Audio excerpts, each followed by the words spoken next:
Olá, é um prazer estar mais uma vez com vocês. Nós hoje veremos o poder executivo.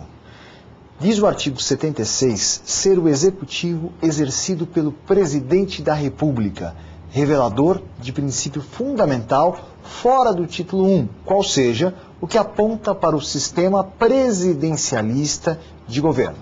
Dessa forma, entre as funções elencadas no artigo 84, encontram-se tanto aquelas ligadas à chefia de governo, quanto as tradicionalmente exercidas pela chefia de Estado. Se a Constituição houvesse optado pelo parlamentarismo, estas seriam exercidas pelo presidente da República e as de governo pelo primeiro-ministro. O referido dispositivo, relacionando as competências do chefe da nação, nos traz qualquer diferencial, ou melhor, não traz qualquer diferencial. Ainda, indica funções atípicas, como a de expedir decreto para a fiel execução das leis, como dispõe os incisos 4 e 6. Vejamos agora a questão da investidura, da candidatura do presidente e do vice-presidente da República. A investidura se dá mediante eleição pelo sistema majoritário, vinculando-a ao vice-presidente, ou seja, desde o episódio Jânio João Goulart, não é possível elegermos por partidos ou coligações diferentes, vice e presidente. E é importante ressaltar, será eleito o que obtiver um número superior à metade dos votos válidos, em primeiro ou segundo escrutínio, hipótese em que concorrerão os dois mais votados no turno inicial. A posse dar-se-á em sessão solene do Congresso Nacional. E quais são os requisitos para a candidatura? Ser brasileiro nato, lá no artigo 12, parágrafo 3º. Estar no gozo dos direitos políticos, artigo 15º. Ter mais de 35 anos, artigo 14, parágrafo 3º, 6, a linha A.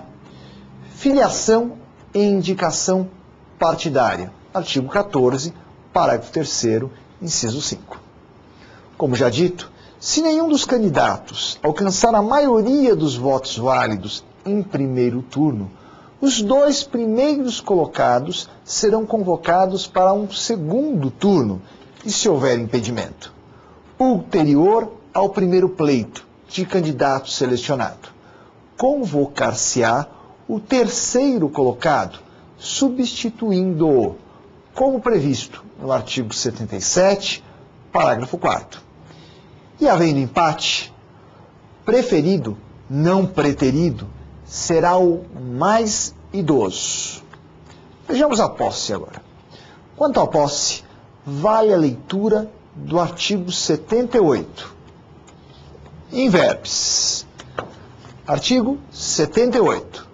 O presidente e o vice-presidente da República tomarão posse em sessão do Congresso Nacional, prestando o compromisso de manter, defender e cumprir a Constituição, observar as leis, promover o bem geral do povo brasileiro, sustentar a união, a integridade e a independência do Brasil. Parágrafo único. Se decorridos 10 dias da data fixada para a posse, o presidente ou o vice-presidente, salvo motivo de força maior, não tiver assumido o cargo, este será declarado vago. Isso, em primeiro lugar, depreende-se que a posse não necessariamente será no dia 1º de janeiro, embora seja de costume, visto corresponder ao início do mandato dos empossantos. Quem marca a data é o Congresso Nacional, e o não comparecimento, salvo motivo de força maior, como grande enchente, que impeça o acesso à sede parlamentar, em até 10 dias do marcado, levará à declaração de vacância do cargo. E se só o vice comparecer? Tomará posse em nome do presidente, exercendo a função até a chegada deste. Tratemos agora da vacância. Após a posse, poderá o presidente afastar-se do cargo, quer pela necessidade de ausentar-se do país, ou mesmo da função. Pensem em imperativo de saúde, ou vacância, quando a substituição ou sucessão dar-se-á nos moldes do artigo 80. É relevante a leitura e a memorização. Artigo 80. Em caso de impedimento do presidente e do vice-presidente ou vacância dos respectivos cargos, serão sucessivamente chamados ao exercício da presidência o presidente da Câmara dos Deputados e do Senado e o do Supremo Tribunal Federal.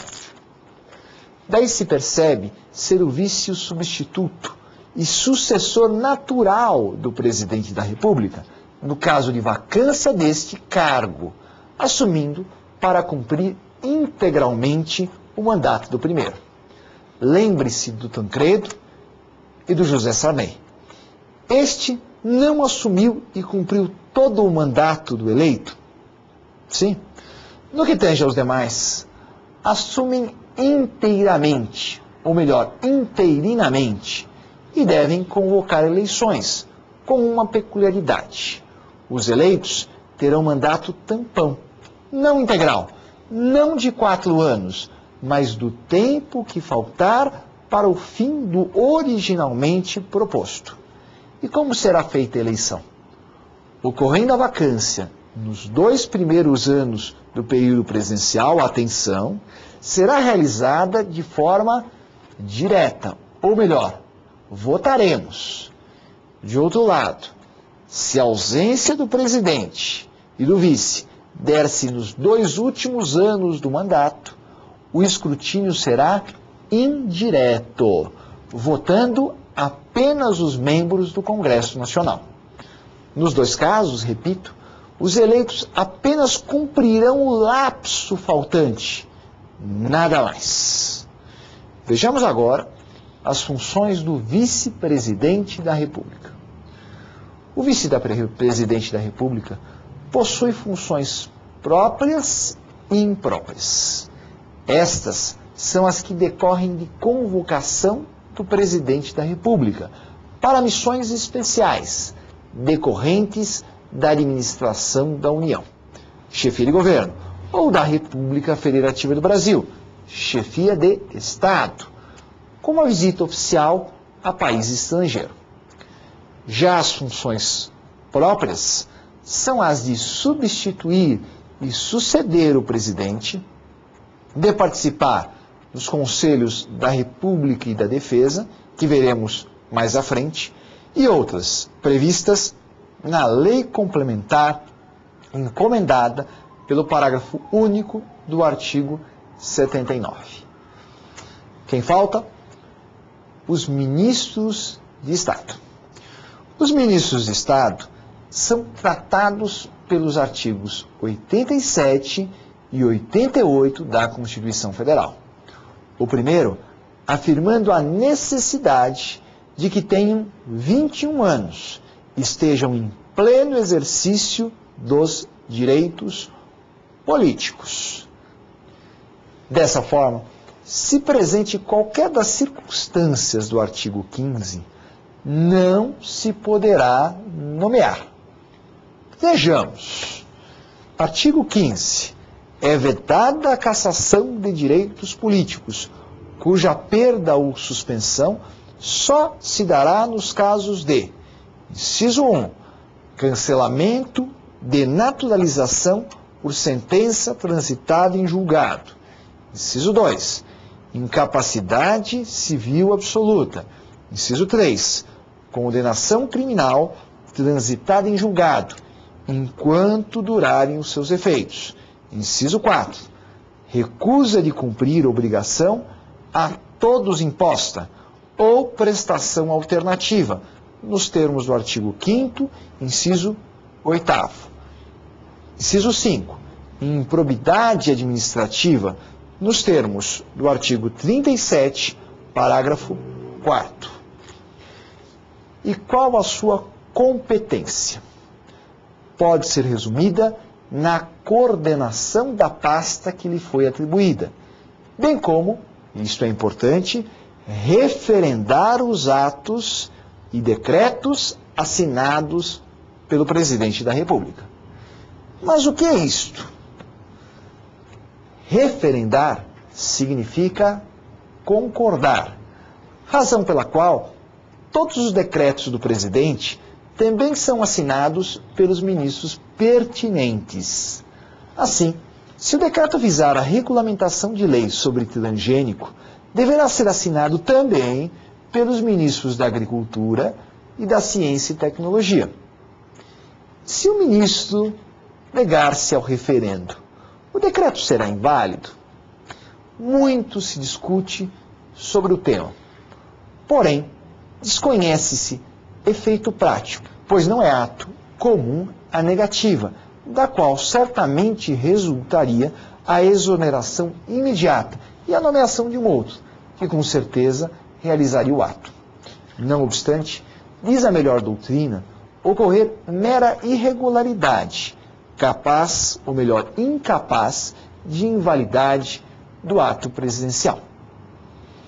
Por último, cabe dizer que o Ministério deve ser criado e extinto por lei, porém a sua organização interna, desde que não implique em aumento de despesa, caberá ao próprio presidente da República, visto a redação dada à linha A, no inciso 6º do artigo 84 e também do 88, pela emenda constitucional número 32, de 11 de setembro de 2001.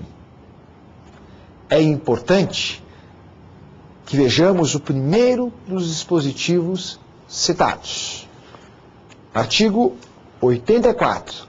Compete privativamente ao Presidente da República, inciso 6º, dispor, mediante decreto, sobre a linha A, organização e funcionamento da administração federal, quando não implicar aumento de despesa nem criação ou extinção de cargos públicos. Portanto, nada impede ao presidente, por decreto, transferir atribuições do Ministério da Fazenda ao Ministério do Planejamento ou a qualquer outro. Isto não é proibido. Vejamos agora o Conselho da República e o Conselho de Defesa Nacional. O Conselho da República é o mais importante órgão de consulta do presidente e dele participam, além do próprio, as autoridades elencadas no artigo 89.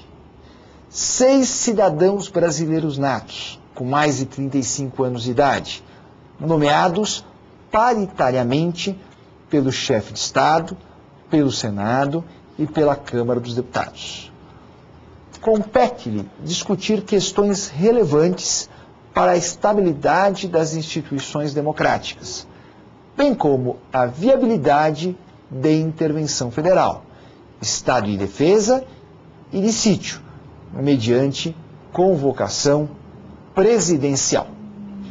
Já o Conselho de Defesa Nacional, como exposto no artigo 91, compete tratar de assuntos relacionados com a soberania nacional e a defesa do Estado democrático, especialmente opinar nas hipóteses de declaração de guerra e da celebração da paz, nos termos da Constituição. Opinar sobre a decretação do estado de defesa, do estado de sítio e da intervenção federal. Propor os critérios e as condições de utilização das áreas indispensáveis à segurança do território nacional e opinar sobre seu efetivo uso, especialmente na faixa de fronteira e nas relacionadas com a preservação e a exploração dos recursos naturais de quaisquer tipos. Estudar, propor e acompanhar o desenvolvimento e de iniciativas necessárias a garantir a independência nacional e a defesa do Estado democrático. É importante ler e comparar a composição de ambos os conselhos, através dos artigos 89 em 91. Mais uma ideia não deve ser esquecida. Conselho não manda nada, apenas opina, razão pela qual, na hipótese de pretender o presidente decretar a intervenção federal, o estado de sítio e o de defesa será obrigado a ouvi-los, porém não a seguir suas diretrizes.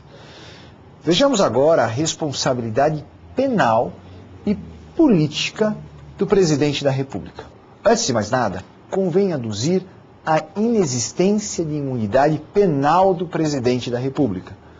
Ao contrário dos parlamentares, ele responde sim por crimes de palavra, como por difamação, injúria ou calúnia. O que ocorre é a impossibilidade, na vigência de seu mandato, de ser responsabilizado por atos estranhos ao exercício de suas funções.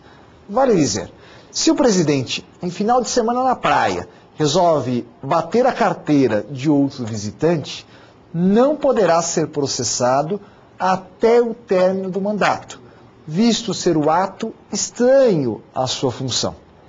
E se, em audiência, o mesmo fizer com um deputado, nesse caso, sim, estará em exercício da função, portanto, poderá ser imediatamente processado. Como será o eventual processo? Apresentada a denúncia ou queixa-crime ao Supremo Tribunal Federal, órgão competente para julgá-lo, este, antes de recebê-la, deverá submeter a acusação à Câmara dos Deputados, que poderá permiti-la, porém com o voto de 2/3 dos seus membros, não dos presentes, de todos os membros. Sem que haja autorização, o STF não poderá dar início ao processo, e, não obstante, não correr o prazo prescricional. Vale dizer, terminado o mandato, nada obsta o processo contra o presidente da República. Após a licença e a defesa prévia, se recebida a denúncia ou a queixa-crime, será o chefe de Estado afastado de suas funções por até 180 dias, de acordo com o parágrafo 1º do artigo 86. Deve-se atentar para o fato de o afastamento não ser pena, mas medida objetivando a lisura do processo, evitando a interferência do principal interessado. Mas deve ter um limite. Passados os 180 dias, se absolvido ou não findado o processo, deverá retomar as suas funções. Já no caso de condenação, em decorrência disto, perderá o mandato. Mas, professor, li o disposto no 86 e nada encontrei a esse respeito. Como chegou a tal conclusão? Simples. Quem definitivamente é condenado criminalmente tem suspensos os direitos políticos, nos termos do artigo 15, inciso 3, e, sem estes, não poderá ocupar cargo eletivo, como dispõe o inciso 2 do parágrafo 2º do artigo 14. É isso aí. De outro lado, é bom ressaltar, antes do trânsito em julgado, não estará sujeito à prisão. Ok? Vejamos agora a responsabilidade política do presidente. Ao lado do tratamento constitucional dos crimes cometidos pelo chefe de governo, os artigos 85 e 86 também prevêem as infrações políticas, consubstanciadas no que se denomina crime ou crimes de responsabilidade. É imprescindível a leitura do artigo 85. Artigo 85. São crimes de responsabilidade os atos do presidente da República que atendem contra a Constituição Federal e especialmente contra 1. A existência da União. 2. O livre exercício do poder legislativo, do poder judiciário, do Ministério Público e dos poderes constitucionais das unidades da Federação. Inciso 3. O exercício dos direitos políticos, individuais e sociais. Inciso 4. A segurança interna do país. Inciso 5. a probidade na administração. Inciso 6, a lei orçamentária. Inciso 7, o cumprimento das leis e das decisões judiciais. É bom ler o parágrafo único também. Esses crimes serão definidos em lei especial, que estabelecerá as normas de processo e de julgamento. Dele percebemos serem crimes que podem ser cometidos apenas por alguns detentores de poder, cujos cargos estão situados no mais alto patamar da República. E precisam de tipificação legal? Certamente que sim. A Constituição não criou nenhum tipo penal, mesmo de responsabilidade, deferindo competência ao legislador ordinário para que o fizesse. Apenas traçou-lhe parâmetros seguidos pela Lei 1079 de 1950. Nada mais. Concluindo, o crime de responsabilidade decorre de lei, não da mera vontade do julgador. E como se dá o processo? Vimos, faz pouco, o processo penal contra o presidente da República, perante o Supremo Tribunal Federal. Aqui não. A análise será política, portanto, não meramente jurídica, razão pela qual descabido seria o trâmite no judiciário. Ao contrário, ocorrerá apenas perante o Legislativo. Apresentada a acusação à Câmara dos Deputados por qualquer cidadão brasileiro, esta poderá ou não autorizar o processo. Para admiti-lo, é necessário ser o voto favorável de 2/3 dos deputados, do total não dos presentes, sem o qual estará a acusação rejeitada, com encaminhamento ao arquivo. No caso de admissão, os autos serão encaminhados ao Senado, que assim que receber a denúncia da Câmara, mandará citar o presidente para que apresente defesa, disso decorrendo imediato afastamento de suas funções, por até 180 dias. Mas pode o Senado deixar de recebê-la? Jamais, visto ser o juízo de admissibilidade atribuição exclusiva da Câmara Baixa, não do Senado. E pode não determinar o afastamento? Não, pois é consequência direta do início do processo, como previsto no inciso 2 do parágrafo 1º do artigo 86. Tudo para garantir a lisura no julgamento. Iniciado o processo, será dada ampla defesa ao denunciado, que terá direito a produzir as provas que entender convenientes, utilizando-se, se quiser, do auxílio jurídico de advogado. Assim, duas situações são de possível ocorrência. Primeira, absolvição. O presidente retorna ao cargo se isto já não houve, em virtude de se ter estourado o prazo de afastamento. De qualquer modo, o processo será arquivado.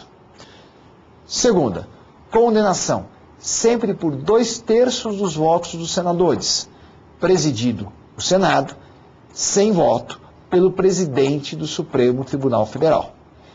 Perderá o mandato, é o que se denomina impeachment, ficando inabilitado para exercício de cargo público por 8 anos, de acordo com o parágrafo único do artigo 52. Portanto, nem faxineiro estatal poderá ser, enquanto não findados os efeitos da condenação. E se o presidente renunciar antes do desfecho do feito? Isto fez o Fernando Collor, buscando a extinção do processo.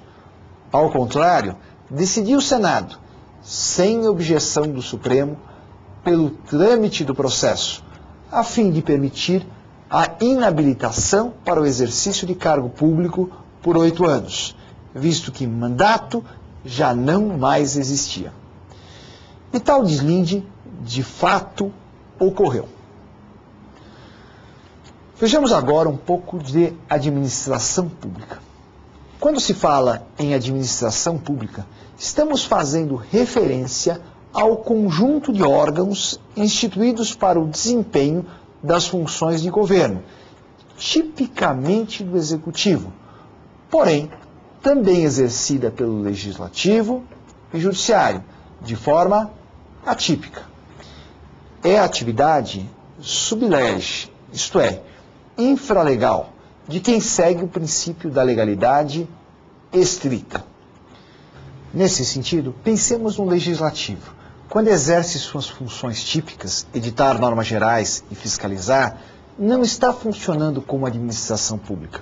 Porém, ao nomear funcionários, fazer licitações e contratos administrativos ou pagar o seu pessoal, estará absolutamente vinculado às normas do capítulo 7 do título 3, autodenominado da administração pública, o mesmo se aplicando ao judiciário, quando fora de sua atividade fim, a judicatura.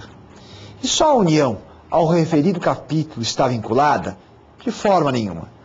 Mas também os estados, o Distrito Federal e os municípios. Muito bem, vejamos os princípios da administração pública. Iniciando o estudo do contido a partir do artigo 37, devo fazer uma ressalva. Ater-me-ei aos princípios do caput, visto que o restante certamente será esgotado com as aulas de direito administrativo. Passemos à sua leitura. Artigo 37, caput.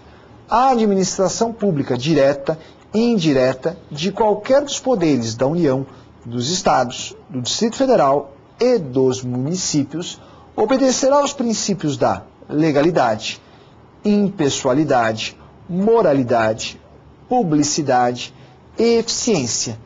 E também ao seguinte.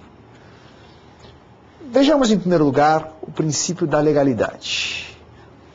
A primeira pergunta a ser feita é: para que constar a legalidade com o princípio da administração pública, se ele já é princípio geral, esculpido no artigo 5º, inciso 2, segundo o qual ninguém é obrigado a fazer ou a deixar de fazer alguma coisa, senão em virtude de lei?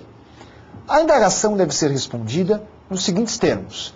A Constituição não utiliza palavras inúteis, o que nos traz a certeza de que o princípio da legalidade, escrito no caput do artigo 37, diferencia-se do princípio geral. A legalidade do artigo 5º defere a plena liberdade de ação ou omissão às pessoas, salvo se existente uma das espécies normativas incertas no artigo 59, quando deveremos seguir o modelo legal de conduta. Do contrário, não. Já o princípio setorial da legalidade é estrito, também chamado de reserva legal, ou seja, determinação apenas no caso de lei, razão pela qual a administração só poderá fazer o que previamente contido em lei. Mas, professor, eu li e reli o artigo 37 e não vi nada expresso nesse sentido. Ora, lembro a todos que as normas constitucionais têm textura aberta, o que ocorre ainda em maior extensão com os princípios, bem como ser vedado ao intérprete interpretá-los isoladamente, fora da sua inteireza, sem observar a sua unidade. Desta feita, para conhecermos o princípio da legalidade da administração pública, em primeiro lugar, devemos lembrar do princípio fundamental da separação de funções do poder, do artigo 2º. Só aí, passando ao geral da legalidade. O princípio da separação das funções do poder é expresso em determinar caber ao Executivo a ação quando houver mandamento legal e somente neste caso. Portanto, incabível seria a simples transferência do sentido do artigo 5º, inciso 2, ao 37, caput. Em segundo lugar, pensemos agora no princípio da moralidade. Quando se fala em moralidade da administração, pensa-se em algo um tanto etéreo, diria até pessoal. Lê do engano. O princípio em tela determina que se haja com lealdade, com a conduta esperada pelos administrados, sempre pautada no aspecto ético. Um exemplo, pensemos em repartição pública que de uma hora para outra, e sem aviso, resolve alterar os documentos exigidos dos particulares para a obtenção de cédula de identidade, ou de funcionário que, sabendo do direito de acesso aos autos do advogado que representa indiciado em processo administrativo, tudo faz para evitá-lo. Tais atitudes ferem a lealdade, a conduta que se espera da administração, portanto, violam o vetor in tela. Agora, o princípio da impessoalidade. Em relação ao princípio da impessoalidade, determina a administração sem identificação. O Estado, que não é a cara de César. Pensemos no Império Romano. Era pessoal, confundido com a figura do governante, cuja face era aposta na própria moeda. E isto a Constituição não quer. Veda, dessa forma, a posição de foto do chefe de governo nas repartições públicas. Lembrem-se de períodos anteriores à Constituição. Era extremamente comum constar a imagem do presidente da República nas agências do antigo INPS, sempre com a faixa indicativa, bem como automóveis à polícia. O governador que os entregava fazia constar, logo após do símbolo da unidade federada, o governo fulano de tal. Além do princípio, o parágrafo único o detalhe em relação à publicidade. Vale a leitura. Artigo 37, parágrafo único.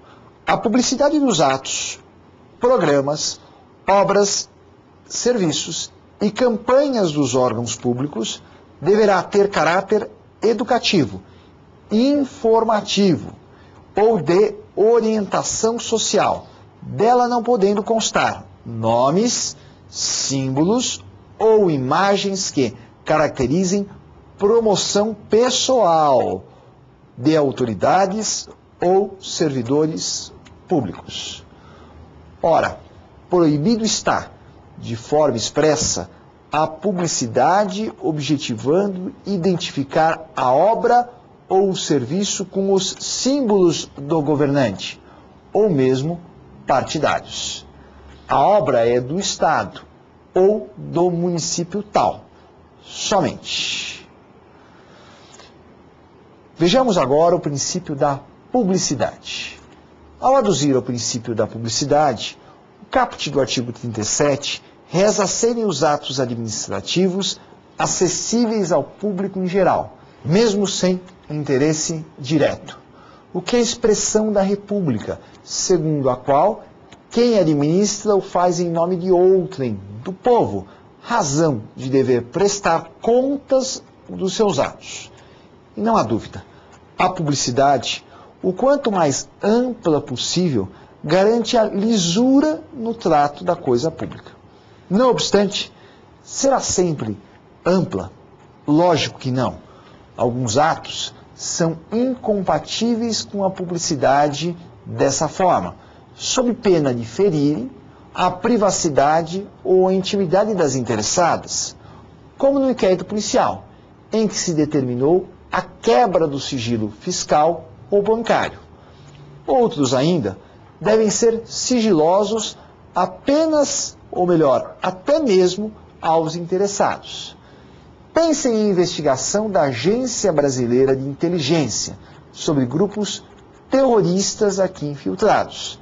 Serão seus atos informados aos suspeitos? Claro que não, ao menos em um primeiro momento. Por último, o princípio da eficiência.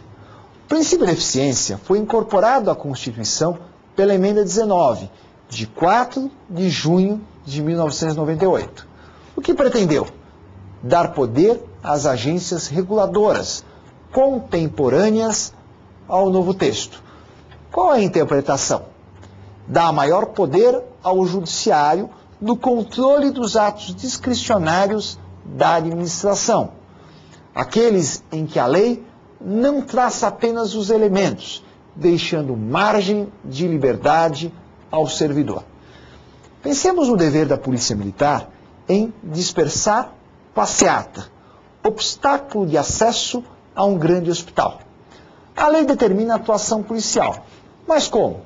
Com cacetetes, bombas e gás lacrimogêneo, cavalos, tiros de borracha ou simples pedidos? Aí eu tenho um ato discricionário que deve necessariamente ser pautado pela eficiência. É importante dizer, se a lei somente prevê um comportamento, não pode o administrador optar por outro, julgando o mais eficiente, pois a eficiência deve se dar nos limites da lei. Dessa forma, encontrando o governador de um dos estados anúncio no jornal de papel higiênico, não pode, em nome do estado, adquiri-lo sem licitação, mesmo que julgue ser o meio mais eficiente. Com isso, terminamos a aula de hoje. Bom estudo!